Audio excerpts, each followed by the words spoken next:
A few years ago, I was in Narrogin, in rural Western Australia, at a school speaking about astronomy. At the end of my talk, I asked, were there any questions? Now, at this stage, I usually get something along the lines of, what's the biggest galaxy? What's the fastest star moving? What's the biggest planet? This time, a young girl calmly asked me, if the sun is so hot, why is space so cold? It's a pretty good question. And it's actually a very familiar question to me. I've heard it before. It was asked by an 18th century German astronomer, and it's known as Olber's paradox. Now, in it, Olber asks, if the universe is infinite in size and infinitely old, then no matter where I look in the night sky, my eye should land on a star. If everywhere in the night sky I see a star, then the entire night sky should be blindingly bright. And yet it's not. So why not? Well, the reason is because we don't see ever more distant stars. They run out. The reason is that the universe isn't infinitely old, like Olber and his colleagues thought at the time. The universe had a beginning. Now, this answers the young girl's insightful question about why space is so cold if the sun is so hot. Now, you can move away from the sun or a heater in a room, and it's going to feel cooler as that same heat gets shared over a larger area. But what happens in the room if you leave the heater on for long enough? Well, eventually, it's all going to raise to the same temperature. And so too would space itself, if enough stars were all shining for long enough. The reason why space is so cold, if the sun is so hot, is the same reason that the night sky is dark. The universe had a beginning. The stars haven't been shining forever. Or to put it another way, the heater hasn't been on in the room for long enough. Now, we live in a complex world, and that very complexity can get in the way of our attempts to understand it. Sometimes the best way to get to the heart of the matter is to ask a simple question, just like the young student did. So let's ask another. Right now, in the Sydney Opera House, we're being pulled into our seats by gravity with acceleration of what we call 1g.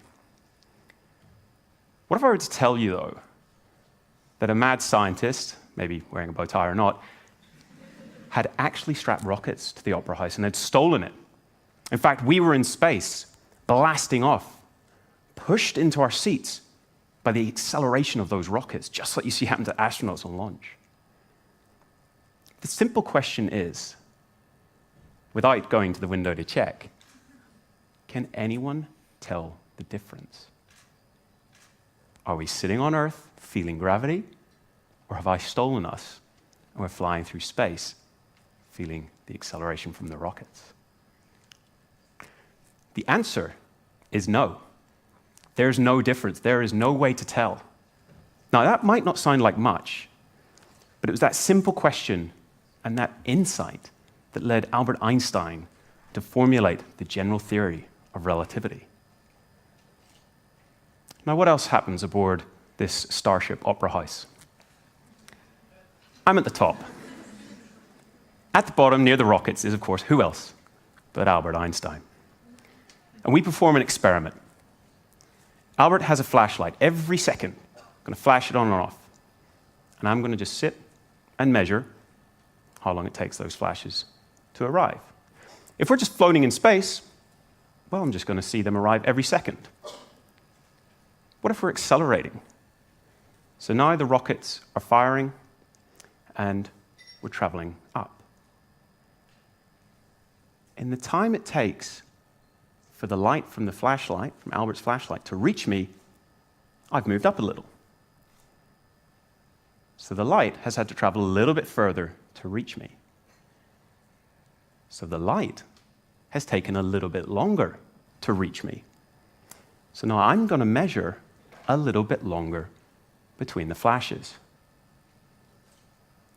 No matter how much I tell Einstein to sort his timing out to get it on the second, I'll always see it ticking longer. His time, everything he's doing, will actually be appearing to me to be taking a little bit longer. His time is running more slowly relative to mine. Now, turns out, for those of you who are worried I haven't stolen the Opera House, we are actually safe on Earth. But you can't tell the difference. That's what the simple question led us to understand. So what we learned from the case of acceleration in the rockets still happens here on Earth. So when Einstein and I do this experiment again, I'm still going to see these flashes take a little bit longer than a second. I'm still going to see his time passing more slowly because he's closer to the Earth than I am.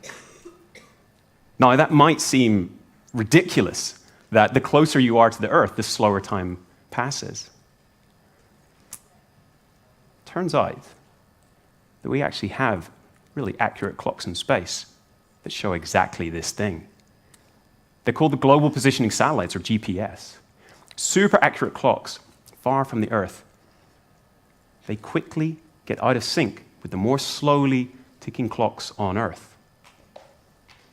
In fact, if you don't correct for this effect, the sat-nav in your phone would be off by 12 kilometers within the day. All of this, everything from understanding the difference or not between acceleration and gravity, the change of time, and the fact your GPS works, comes from asking a simple question and the insight gained from that. There's a last question I want to share with you today, and it's one I try to answer at work. What if the world was filled with invisible stuff? I don't just mean hard to see, I mean fundamentally doesn't shine or absorb light. This stuff still has mass, so it still has gravity, but without interacting with light, it'd be like a ghost flying through and between the atoms of solid matter that you and I, the walls, even the very planet, is made of. That's actually not such a hard trick, by the way. Most of the atom is empty space. The only reason I can't put my hand through a table is because the electric field in the atoms of my hand repel the electric field in the atoms of the table. But light is just an electromagnetic field. So if you're something that doesn't care about light, then you certainly won't be bothered by this electric field, and you'll fly straight through solid matter as if it was empty space. If there was enough of this ghost-like invisible stuff, you'd see objects like stars move in strange and unexpected ways, pulled by the gravity of an unseen partner. What if I were to tell you, when astronomers look into the night sky, we do see the stars move in strange and unexpected ways? Not just the stars, the entire galaxy itself seems to be held together by enormous amounts of unexplained gravity. So much gravity, in fact, that for every atom we have in the universe, we need 5 times more of this invisible ghost-like stuff lying between the galaxies, giving the extra gravity.